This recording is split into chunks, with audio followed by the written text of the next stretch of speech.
Hello, everyone. My guest today is Andrew Myers. Originally from Denver, he studied history and was Phi Beta Kappa at Yale before dropping out his senior year to pursue RippleMatch. He listens to clients, runs sales, and is obsessed with helping students and companies find the right match. Again, helping students find their dream job. Andrew, are you ready to take us to the top?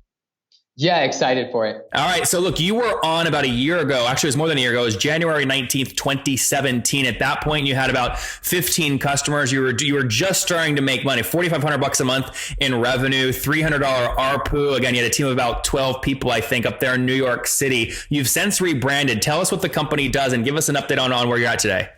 Yeah, absolutely. So I think when we first talked, it was in the really early days for us, right out of our dorm room at Yale. And yeah, it's been a pretty incredible journey since then. I think that revenue total has definitely surged. And our whole mission as a company is connecting employers with the right candidates and candidates with the right job. And I think the way that recruiting has traditionally worked is employers pick, a set sample of 2, 3, 4 campuses, and they'll, post up there, do an information session, whatever it might be. The challenge is that you're recruiting from a really, really limited subset of students, and you're not actively able to win over the best candidates on each campus, which is terrible for diversity, terrible for winning over the very best candidates possible. And so what we do is basically automate that entire recruiting process and make it possible as an employer to sort of pinpoint and find those best candidates regardless of where they went to school. Are you finding that you're hyper-focused on essentially the HR recruiting space, but specifically for students into companies, is giving you an advantage over larger market players like an Indeed.com or iCIMS or these other guys?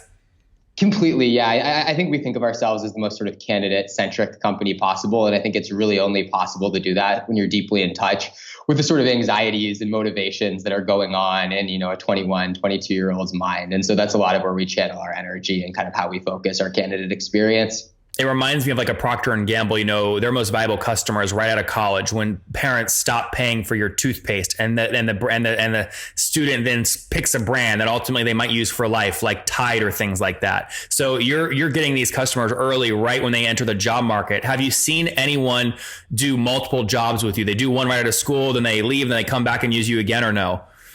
Completely. So we haven't opened the process up as much for that second job just since it's, 2 years in. But the vision in the long run is to basically move with candidates through every stage of that job process. And so what's amazing to see as we kind of look at our customer success data and see the experiences the candidates are getting on the platform, we have a really strong likelihood of being able to match those candidates in their next job. And because we have an effective experience when they're first looking, we sort of earn the right to collect more and more data as they go through that process, which then makes our matches better and better as you think about that first career transition and kind of move farther out into a career. And what's the revenue model? I know when we first spoke, again, 18 months ago, you were kind of still experimenting. Was this going to be like a percentage of first year salary thing or a SaaS model? And do you charge the student or do you charge the company? And you were still kind of figuring that out. What's the revenue model today? Yeah, I vividly remember chatting about that on your show. So we've transitioned to pretty much an entirely annual subscription model. So about 80% of our revenue is driven through annual subscriptions. And that's the company is paying?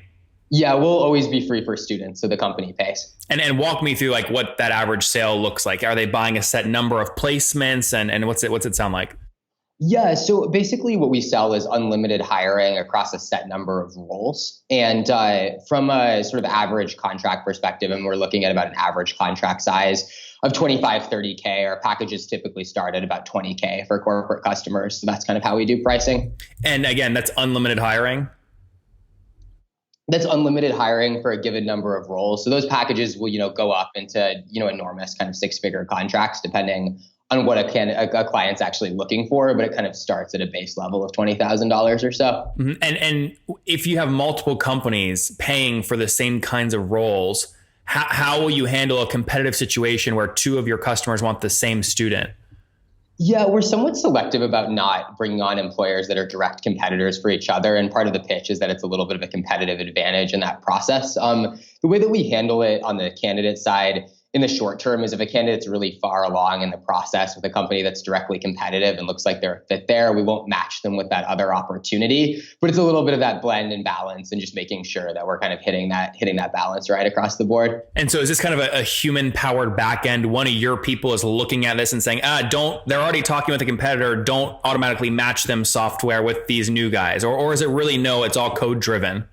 So it's actually kind of incredible. When we integrate with a client's applicant tracking system, we're able to see where candidates are moving in the platform. That feeds directly back into our machine learning model and our matching model in general. And so in the early days, we definitely had a human being there just to make sure nothing was going haywire. And occasionally you'd see like a crazy match or something like that. But at this stage, it's, really pretty purely algorithmically driven. And the human element really only comes in when we're trying to understand our employers' preferences and just making sure they're getting awesome customer service. And what have you scaled to today in terms of total customers paying you? Yeah, so we have about 75 paying customers. So our model's changed a lot towards focusing on these larger annual contracts. And just also, I think the focus is really, really excellent brands. So we really want to be the place where the best jobs are, the best candidates are. And that's really how we've kind of centralized our focus. Yep. And then look, you said, average starting is around that 20 grand per year. If you've got 75 customers, I mean, can I kind of back in and assume you're doing about 100 grand, 120 grand a month right now? Yeah, that's a pretty accurate back end. That's really healthy growth up from 4,500 about 18 months ago, right? Yeah, it's been pretty crazy to watch that surge. So it's been great. When did you realize that was the model? I mean, was there a clear moment where you said, that test just worked, we've got to triple down there?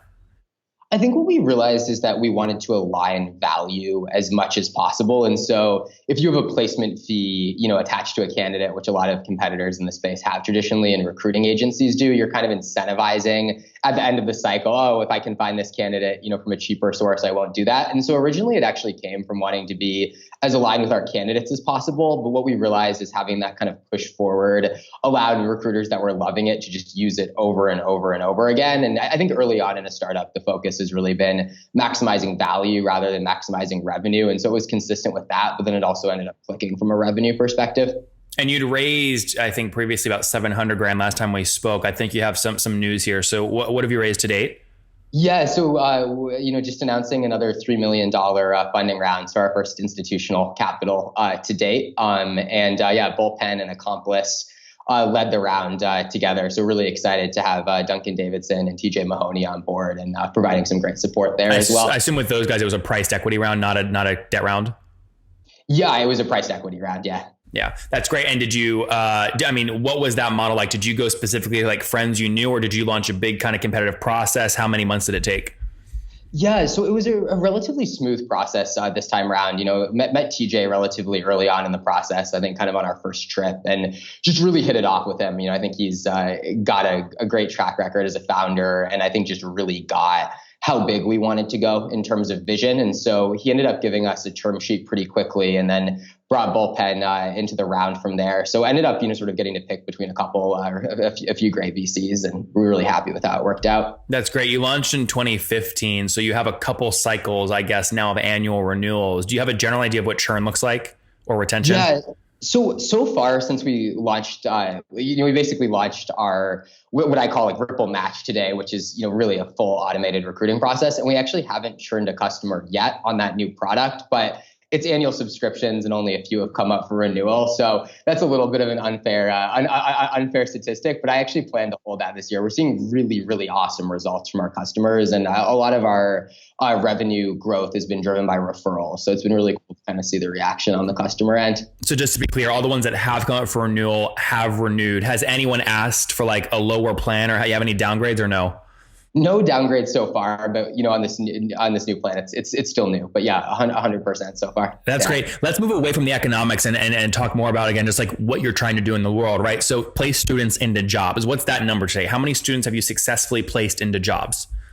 Yeah, so the way that our process works, probably the single biggest thing we measure, because if we integrate with an applicant tracking system, we can track full numbers of hires. But in terms of this sort of statistic where we actually hand it off into a company's process, it's really that first round interview. And so we've been basically averaging about 1,000 first round interview connections a month this coming year. So working back into it, we're seeing probably between, I don't want to say 100 and 150 candidates get jobs each month on the platform. So pretty substantial. And a lot of those candidates, really sort of think top tier software engineering, really awesome, diverse candidates. So it tends to be a pretty powerful funnel for a lot of these companies. So just to be clear too, you've based all your pricing and everything around just that first interaction. You're not making kind of guarantees around hiring or anything like that. And then it's on the company to manage their own process in terms of taking those leads you're sending them and figuring out which ones to actually quote close and give a job offer to. Exactly. Yeah. Yeah. We don't get guarantee hires in our pricing, although at the end of the day, that's something we sort of pride ourselves on. And I think the gold standard is, ultimately that's how success is measured a lot of the time. So we have to be the best there. Do they tell you that the cohort of the leads you're giving them have a higher kind of job offer rate than other methods they're using? Yeah, so I think two of the most remarkable statistics we're seeing right now is 60% of the candidates that we connect with companies end up getting a first round interview. So if you think about like a human recruiter, they've been doing this their entire life. Google alone employs 1,000 internal sourcers, and we are matching at a more effective rate than the average human recruiter, and it's all tech driven. So that's been really powerful, and I think a lot of why those early results have been good. I think the other sort of exciting statistic is, if you're hiring off of a job board, you're often looking at a pretty abysmal acceptance rate in terms of actually going through the process. And for us, about 1 in every 28 candidates we match gets hired, which tends to be, really, really superior to the average job board. So that's been an exciting kind of, badge for us there. That is great. With no churn, it's hard for you to kind of get a rational LTV model in your head, because you could argue it's infinity currently. So instead of that, let me ask you differently. How are you adding new customers, and what does that CAC look like? Yeah, so in terms of how we add new customers, it's twofold. We rely a lot on our current customers for referrals. We also have an outbound sales model, pretty classic structure with both the BDRs and account executives, working there, kind of building out our early pods there, and moving a little bit away from that sort of founder-led excitement of the early days. And it's been pretty straightforward. So our customer acquisition cost right now has only been about half of the annual value of the customers we're bringing on, and so a lot of room to work there. And I guess LTV you could argue is infinite. It obviously is never infinite, but I really think that for us, what we're doing is creating really, really deep partnerships with these early customers, and our goal will be working with them on implementing how these candidates, if they stick, are doing 5-10 years from now, and feeding all that data back into the system. So these are really long-term relationships. Yeah. So just to be clear, if you've got CAC at about 50% of that first year ACV, that's, I think, about 10 grand that you're willing to spend on these guys, and then get payback period there pretty healthy. Exactly. Yeah. Hey, got it. And most of that 10 grand CAC is mostly spent, you'd say, on the sales people's salaries, commissions, and all that, or are you doing any direct paid stuff? Yeah, exactly. Yeah. Okay. Very good. Update me on the team. What's the team look like today? Yeah, so we're growing incredibly quickly. Have 12 full-time at the moment, and we'll probably double in size roughly over the coming year. So it's kind of going through that all-out hiring phase, a lot of interviewing in the office. So for anyone who's listening to this podcast, we've got a bunch of openings up on our job page. If you're an amazing software engineer or you want to be a part of what we're building on sales, definitely check it out. You were at 12 folks also last year. Now, that's not a knock on you, because I know a lot of people brag about growth and they communicate that in terms of our team has tripled, but really you've tripled expenses, right? So what's happened over the past year? Do you have some people churn and you're trying to restructure the team a little bit, or what goes through your head there? Yeah, so I think in those early days, the whole focus was how do you build out this marketplace, right? And it was an incredibly kind of dynamic challenge to get the candidate acquisition side of that launched, and really pinpointing and bringing on the top candidates on each campus. I think what we've realized is there hasn't been a ton of change. Our team's pretty similar, but as we started to branch into the employer side and we've just gotten more efficient and more effective, I think we're able to do more with less. And so, we've managed to kind of flip it pretty quickly. And I think in general, it's just been an efficient hiring model there. Yeah, I think, look, back 18 months ago when you have $4,500 in revenue and 12 employees, your revenue per employee obviously is fairly low there. We'll call it $300 a month. Right now, when you look at revenue per employee, significantly higher, and a great metric to look at in terms of how you're spending capital. So that's probably maybe a healthier way to think about it. Definitely. I think we were profitable in the first quarter, and compared to a pretty fast burn rate with those 12 in the early days. So it's paid off, and I think that bet worked. But yeah, it's better to be on this side of it for sure. Yeah, no, that is great. Where do you hope the 3 million takes you? What do you want to get to in terms of ARR by the end of this year?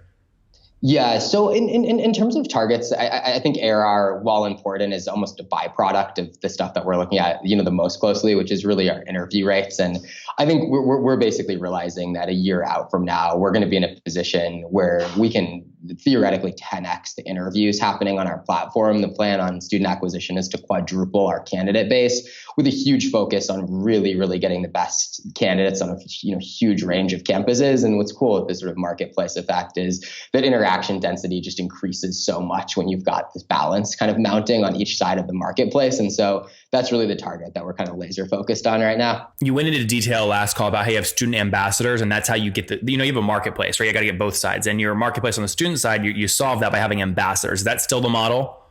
Yeah, that's been a really powerful model for us. We do a few different things on the candidate acquisition front, but yeah, we still have a huge presence on all of these campuses, and partnering with these different clubs and organizations, both on a campus level and on a national level, has been a huge part of our success and growth on the candidate side. Andrew, good stuff. Let's wrap up here with the famous five. Number one, what's your favorite business book? Favorite business book? I think I didn't even have an answer for you this time. I just read Impossible to Inevitable, which is Jason Lemkin's book on B2B SaaS sales. And I thought it was excellent. So that's probably the one on the top of my mind right now. Number two, is there a CEO you're following or studying right now? I think in terms of CEOs that kind of interest me the most, I think I'm always looking sort of right above me. I think it's always helpful to have role models who kind of, hit that next level of growth. So there's, a number of entrepreneurs in New York that I've really gotten to know and who I find really useful from a mentorship perspective. Anyone in particular that the audience could look up and go study as well? That's an interesting question. I know I know we played Catan with Patrick Ambron the other night, but I think he does a great job at brand yourself, and I definitely give him a shout out. I'm still salty over that game. The fact that a newbie, you play a ton, I play a ton, a newbie came in and won, but he's a great guy, and Spark's doing big things as well. That was a totally frustrating ending. Yeah, couldn't agree more. All right, we'll have to do it again. Number three, what's your favorite online tool for building the business? I think JustWorks does a great job. They're really blowing up. Another shout to a Spark Capital investment, but they're really blowing up in New York right now. And I think they do a great job when it comes to HR, benefits, all that stuff. So we're really happy with them. Number four, how many hours of sleep are you getting every night? Not a ton at this stage. We got a lot of work to do. So I've already tried to shoot to get at least, try to get to 6. That's not bad. And what's your situation? I assume still single, married, kids. What's your situation? Yeah, didn't have a girlfriend, but nothing. That's all in on the business. Pretty focused right now. And how old are you, Andrew? I'm 24. 24. Last question. 4 years ago, what do you wish you knew?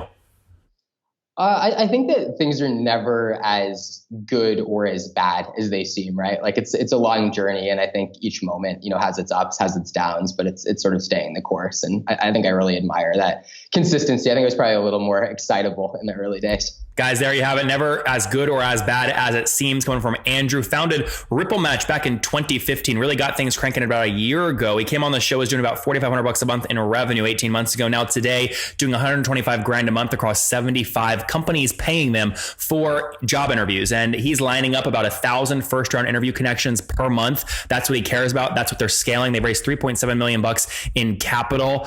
Too early to talk about churn. They haven't churned anybody. Spending about $10,000 on acquiring these business or these companies to start using their platform. They get paid back in under 6 months with their team of 12 in New York. Andrew, thanks for taking us to the top. Yeah, thanks, Nathan. Have a good one. Bye.